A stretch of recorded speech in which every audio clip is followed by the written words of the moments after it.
What's up guys? Magandang araw sa ating lahat. Ay, grabe talaga ang pagkamalas.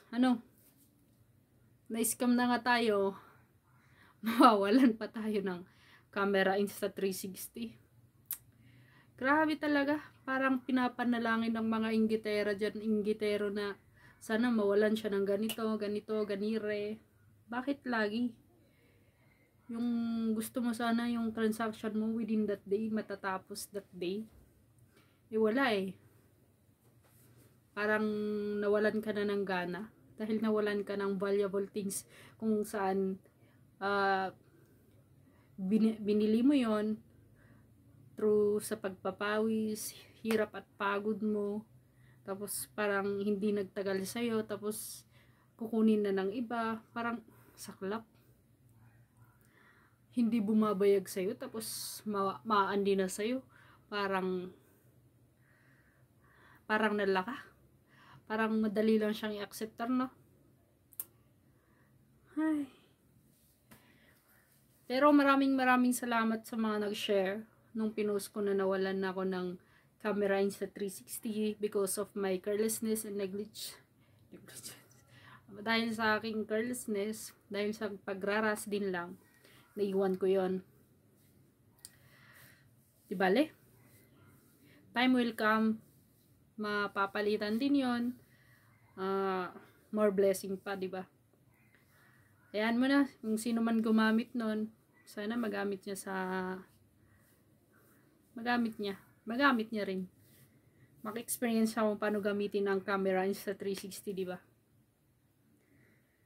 Maraming salamat ulit sa mga nag-share nung pinost ko sa ikalahan, and share nila sa mga other for publicity na malaman ng mga dito sa Baguio, ganon. After ilang oras akong naglalakad, pawis na pawis ako. Yung important transaction ko within that day, hindi ko na priority kasi nawalan na akong ng gana, kaya hinanap-hanap ko. In-inform ko mga kapulisan, ganito, ganin. Baka may nakita silang naka-install na CCTV dun sa pinabahan namin. Wala. So, ayan. Pinagpatik-patik ba naman ako. Pero okay lang. At least nakapag-exercise ako. Inikot ko ata ng buong Baguio. Hindi buong Baguio. Diyan lang sa sentro niya. Pero hindi ko alam kung saan ako napapadpad that time, kaya tanong ako ng tanong and nawawala na sa isip. Kulang na lang umiyak tayo kasi valuable things yung nawala sa'yo eh.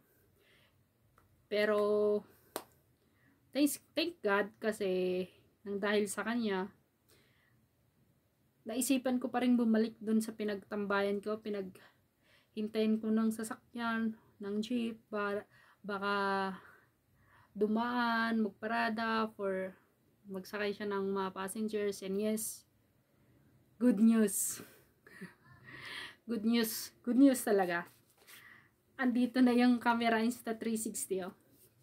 Ito yung sinasabi ko na ito yung camera Insta360, ito yung stick niya and ito yung punch niya, and may sticker sa likod. So ito, naibalik ni mamang driver, and thankful ako sa mga dispatcher na nagparada dun sa Brookside Plaza na nakatatak sa jeep nila, and naibalik to.